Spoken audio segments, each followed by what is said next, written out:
छौरी नाक वाली रे दिलवा लगेले रे दिलवा लगेले रे दिलवा लगेले लड़की फराक वाली दिलवा लगेले लड़की फराक वाली दिलवा लगेले छौरी फराक वाली डीजे सुमित सतीश रैमा डीजे सुमित सतीश रैमा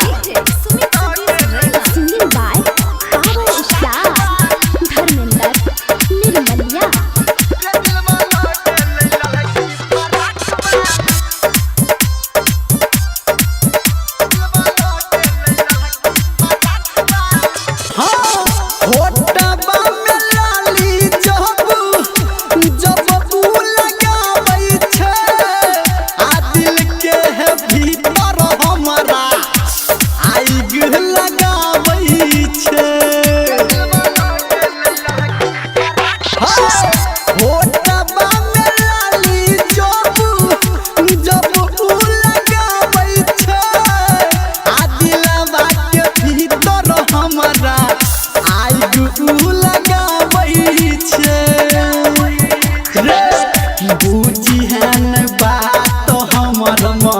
जाकबाली बुझी है न बात हमर जाकबाली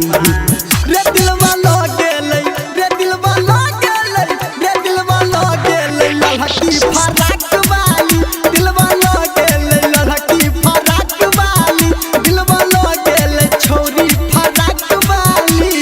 डीजे सुमित सतीश रैमा डीजे सुमित सतीश रैमा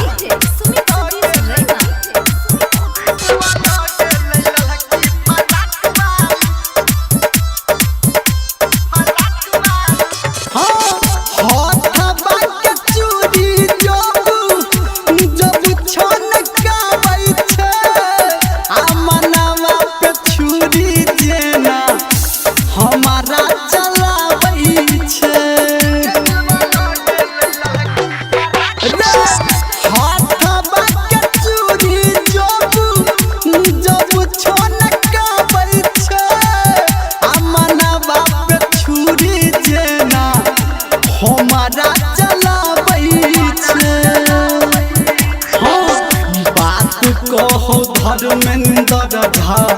कासवाली बात कहो संजय गौतम कासवाली रे दिलवा लगेले रे दिलवा लगेले रे दिलवा लगेले लड़की फराक वाली दिलवा लगेले लड़की फराक वाली दिलवा लगेले छौरी फराक वाली